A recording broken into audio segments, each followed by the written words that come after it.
Baik,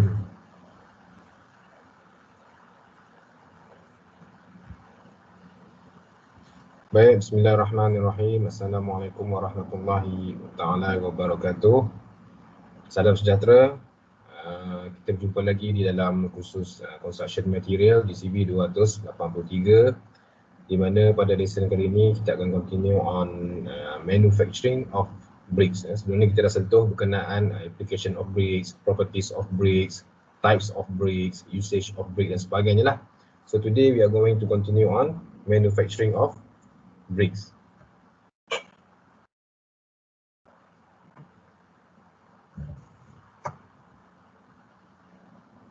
Okay. So di dalam manufacturing of bricks ada beberapa steps yang terlibat lah dalam kita nak proses ataupun kita nak buat bricks ni from raw materials until end product. Okay, kita akan sentuh berkenaan manufacturing of clay bricks. Okay, clay bricks are unsurpassed throughout the world for the range of types, colors and textures available, and for their quality and economy, perhaps because they are so inexpensive and have become the most widely used building materials, there is a tendency to undervalue them. Alright, methods of manufacture vary according to the nature of the material, but all follow the same basic principles. Okay, the raw material is won from the ground, it is prepared in and formed into brick shape, and finally it is burned in a kiln to produce a tough and immensely durable building unit. Jadi dalam pembuatan clay brick adalah beberapa perkara yang berbeza, tapi secara asasnya untuk pembuatan clay brick bermula dengan bahan mentah. Kalau clay brick, of course the main material ataupun main raw material is the clay, and then through some process blending and mixing akan dibentukkan dan juga dikeringkan ataupun dipanaskan menggunakan heat ataupun pressure ataupun lain-lain methods, contohnya steam dan sebagainya, untuk kita dapatkan satu end product yang orang kata keras lah, yang keras dan juga yang strong dan juga tough enough to be used in construction, to be applied. Okay, kita pergi pada yang pertama dulu, material. Okay, the material used for clay brick making range from soft and plastic surface deposits to hard mudstones, shales, marls, and even some softer varieties of slate. Jadi secara umumnya keseluruhan bahan-bahan yang digunakan di dalam pembuatan clay brick adalah berasaskan tanah, yang senang cerita tanah liat lah, tanah yang tinggi kadar jelekit atau cohesive soil. Contoh ni di bawah sini adalah mudstone, hard mudstone, batu kapur, shales, marls dan lain-lain varieties yang lebih lembut lah. Contoh macam slate. Contoh macam slate. The essential requirements are that after being around the tempered with water, the material should be capable of taking a good shape either by molding, extrusion dan juga pressure. Jadi setelah dibancur, di mixing, sepatutnya lah bahan-bahan tadi ni lebih mudah untuk dibentuk, and then apa lagi dia kata, sama ada dibentuk menggunakan molding, pressure ataupun extruder, menggunakan extruder. Okay, the shape should be retained without undue shrinkage, warping or cracking when the bricks are dried and fired. Itu dalam untuk material. Oh sorry, maaf saya terlepas ada punya slide, tak apa. Okay, untuk manufacturing ada 4 step asas yang biasa di apply lah. Yang pertama ialah pemilihan material, kemudian brick production dan juga dia punya proses, and then preparation dan shaping, and lastly firing. Okay, kita pergi pertama tadi, kita balik material. Jadi ini adalah material raw material yang saya sebut tadi lah, mudstone, shale dan juga marls, dan juga kaedah dia tadi sama ada kita pressure, molding ataupun extruder. Dan selepas kita bentuk dia dan juga kita firedkan dia, seharusnya dia tidaklah berlaku shrinkage yang ketara ataupun yang warping, meliut ataupun crack. Jadi Jadi brick yang stable dia akan berlaku, cumanya kadar warping, kadar cracking gitu, kadar shrinkage itu tidaklah terlalu ketara, unless quality akan drop lah. Jadi functionnya pun akan drop. Okey, ini ialah material asas dan juga kaedah untuk dia processing of clay brick lah. Okey, seterusnya ialah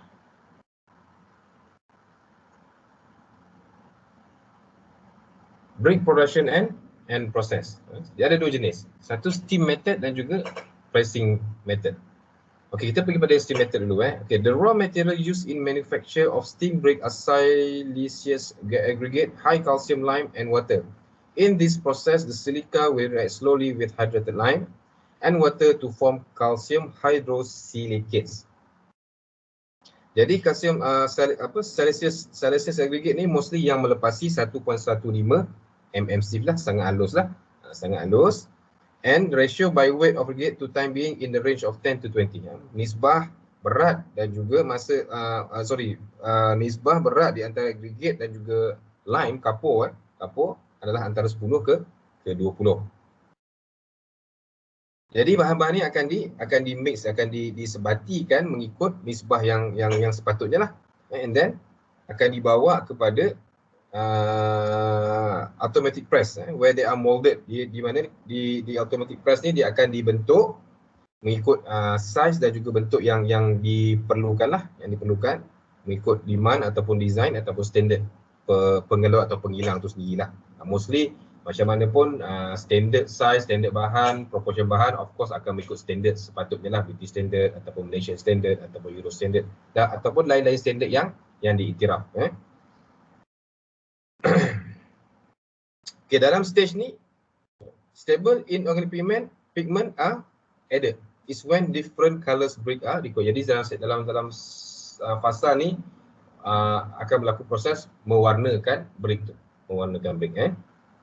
Dimasuk ni lah pigment, inorganic pigment untuk dapatkan produk yang berwarna. Kalau merah, biru dan sebagainya, hijau dan sebagainya.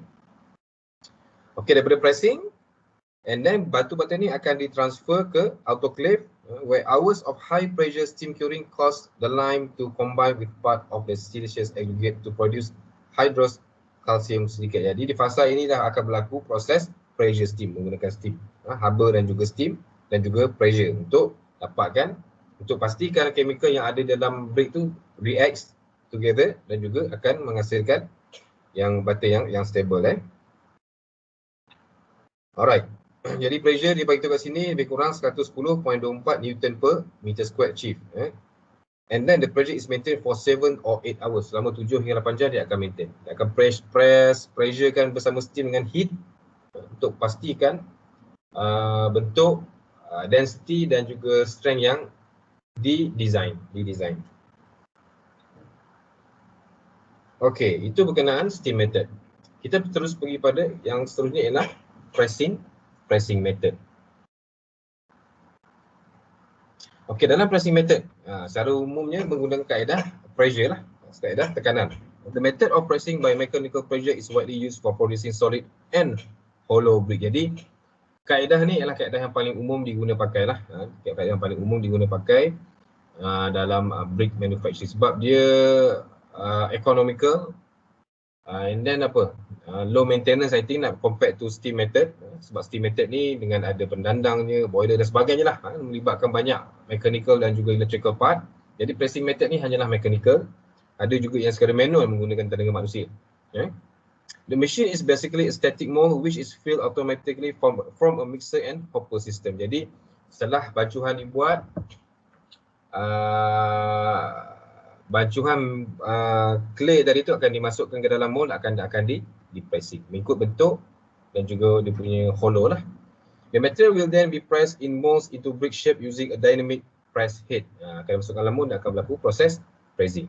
Pressing ni pun dia adalah dia punya had dia ataupun dia punya kadar dia. The press head maybe have multiple molds. This perform the same basic function as a static press but ejects the product straight on the surface on which it is standing and then moves itself to a new position for the next production cycle. It's simple. simple punya part lah, simple punya part. Okey. Kaedah tekanan dan kaedah steam. Dan biasaannya untuk selepas pressing ni akan berlaku proses firing lah, proses bakar. Itu kita akan sentuh kemudian. Okey, ini ialah untuk proses preparation and shaping. Preparation and shaping. Ada wire cut proses, ada stiff plastic proses, ada semi dry press proses, soft mud proses dan juga hand making. Okay, before the clay or shell can be made into brick shapes, it must be transformed from raw earth to carefully refined, entirely homogeneous material of predictable performance. Jadi sebelum dibentuk, of course lah kita kena mixkan dulu dengan kadar kehalusan partikel yang terbaik, yang halus, sebagai juga satu homogeneous material. Jadi maksudnya telah sebati, iaitu clay tu dengan campuran bahan tadi tu, dan kita boleh predict dia punya performance macam mana. Each of the many stages of clay preparation is of critical importance. Jadi setiap phase ataupun fasa pembuatan apa bata ni semua ialah fasa-fasa yang kritikal. Kalau salah satu fasa ni ada masalah, akan berlakulah masalah pada end product quality bata tu sendiri nanti. Jadi kena quality control kena main peranan lah.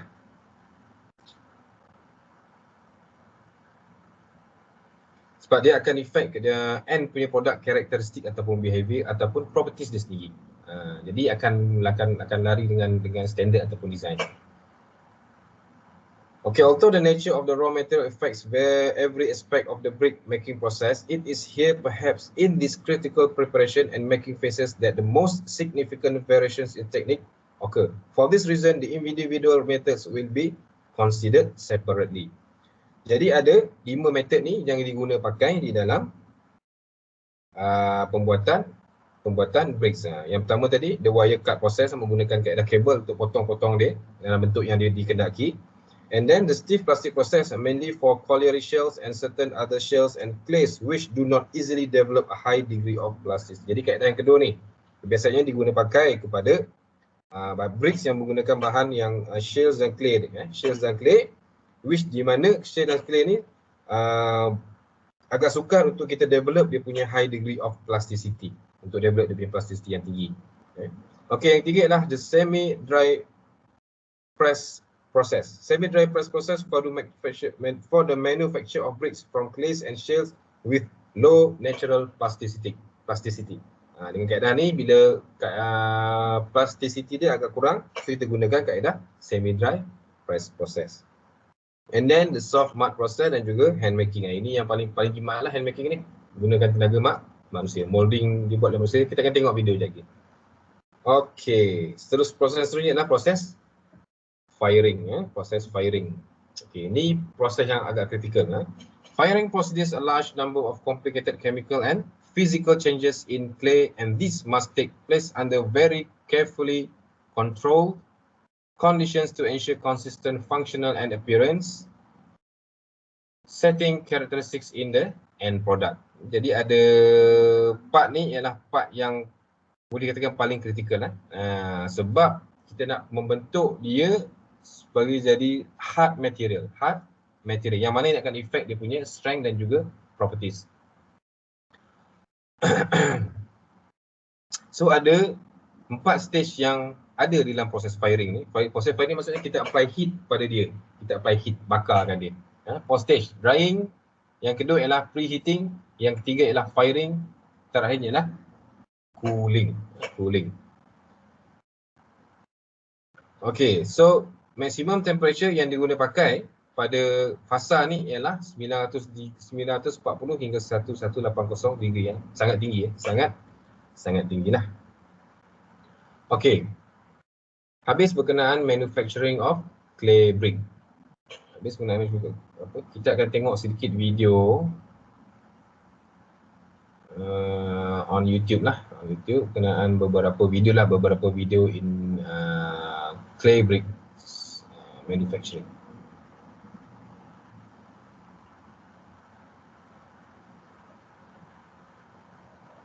Okay.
Okey, itu adalah salah satu video lah, salah satu video dalam brick manufacturing. Kita akan tengok satu lagi video.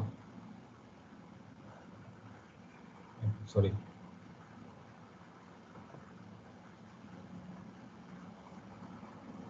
Kita tengok satu lagi video pendek, video pendek berkenaan brick manufacturing. Secara manual secara manual kita akan tengok yang ni. Okey, kejap.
Okey, habis berkenaan brick manufacturing. Okay, alhamdulillah 30 minit besok kita punya lesson. So anything, masalah, question tak faham, boleh tanya saya secara PM lah.